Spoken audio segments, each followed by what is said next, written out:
یہیں چھایا ہوا ہے ان کے اوپر. جی آ رہا تھا کہ پھر اس کا انجام جہنم ہوگا. ان الفجار لفی جحیم. یہ ذہن میں نہ رکھو جو ہم نے کہا کہ ہوگا، کہیں جا کر ہوگا. وَمَا هُمْ عَنْهَا بِغَائِبِينَ. یہ جہنم کی نگاہوں سے آج بھی اوجھل نہیں ہے. یہ الگ بات ہے کہ ان کی نگاہوں سے جہنم اوجھل رہتا ہے. کیا انداز ہے بات کرنے کا. اس کی نگاہوں سے یہ آج بھی اوجھل نہیں ہے. وہ تو ان کو دیکھ رہا ہے جہنم. یہ اندھے ہیں جن کی کیفیت یہ ہے کہ سامنے اس کے شعلے بھڑک رہے ہیں، دیکھ نہیں پاتے، اندھے.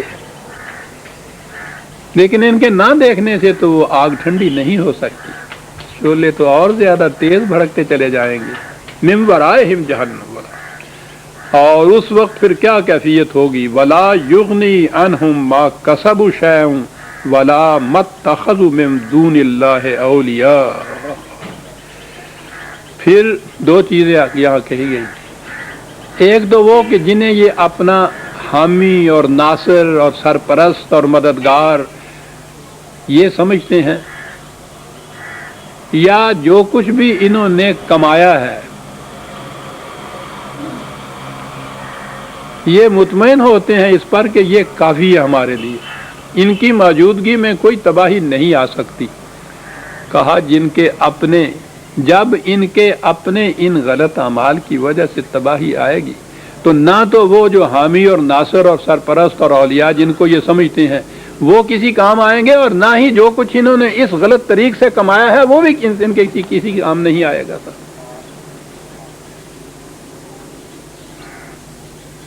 سیلاب آتا ہے تو پھر وہ یہ نہیں پوچھتا ہے کہ تم ہو اور یہ تمہارے دوست ہیں، اچھا تمہیں یہ بچا لیں گے اٹھ کے.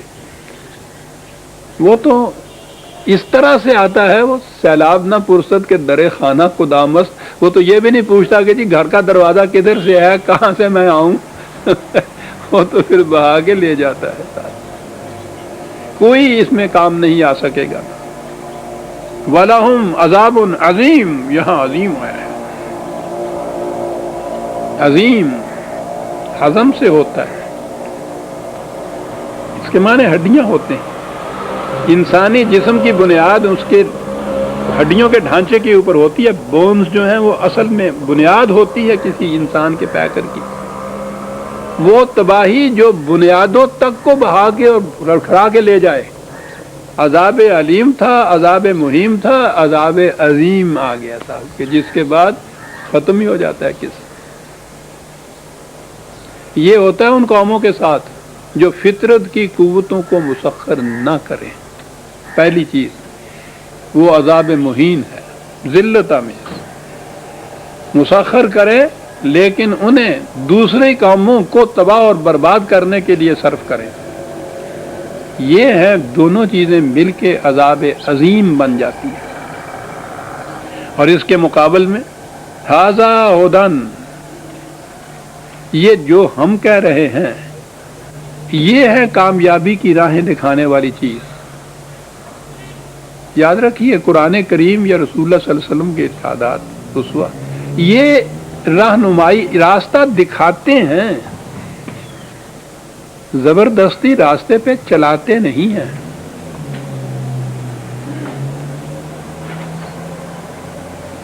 بڑی رحمت جو انسانوں کے لیے ہوئی وہ یہ کہ چوراہے پہ کھڑے ہو کے یہ بتا دیا کہ بھئی جس گاؤں میں تم نے جانا ہے یہ راستہ اس طرف جاتا ہے. بڑی چیز ہے یہ.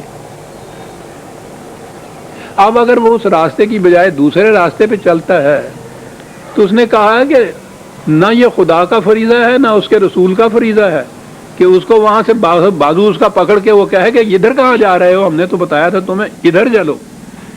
تو یہ بات انسانی اختیار و ارادے کو سلب کر لینے والی ہے اور ہم اسے سلب نہیں کرنا چاہتے.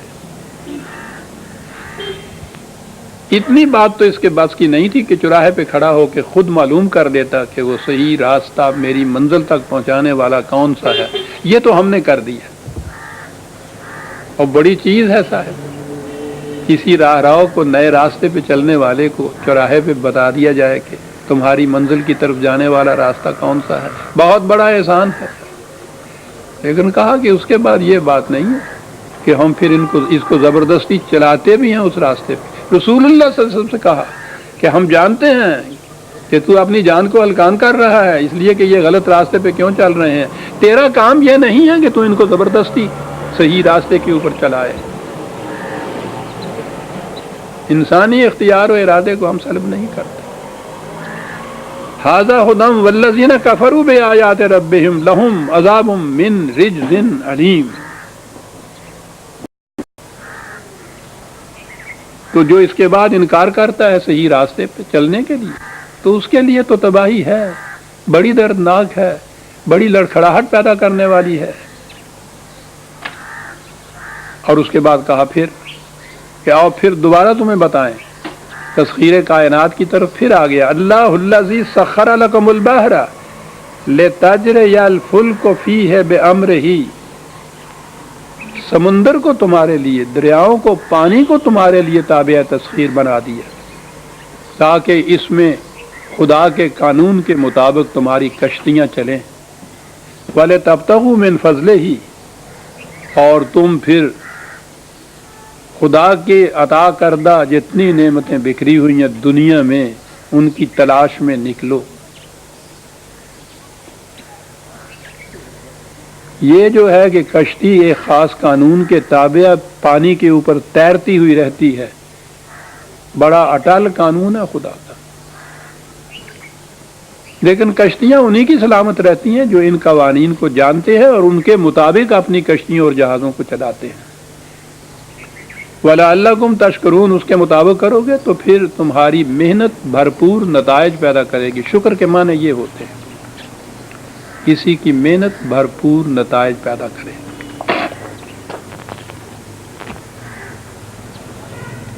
وَسَخَّرَ لَكُم مَّا فِي السَّمَاوَاتِ وَمَا فِي الْأَرْضِ جَمِيعًا مِّنْهُ، بات ختم کر دی۔ کہا کہ یہ تو ہم نے مختلف تفاصیل بیان کی ہیں، یہ تسخیر کیا، وہ مسخر کیا،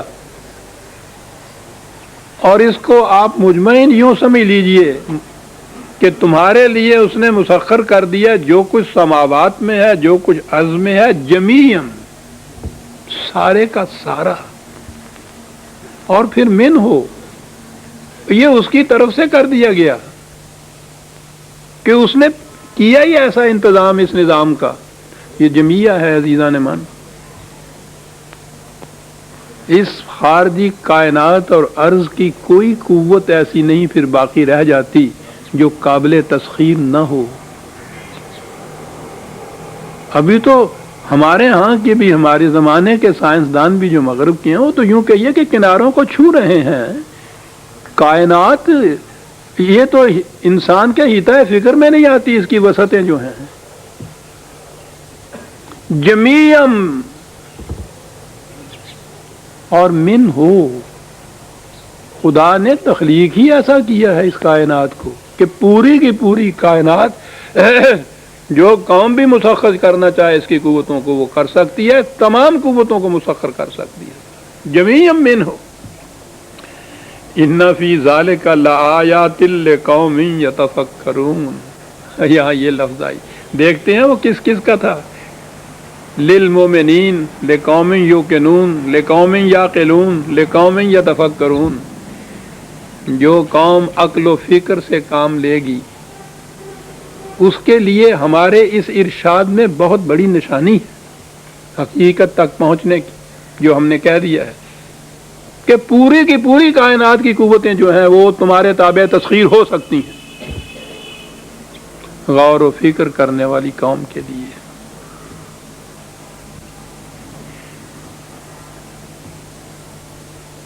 جس قوم کو 1000 برس سے یہ سکھایا جا رہا ہو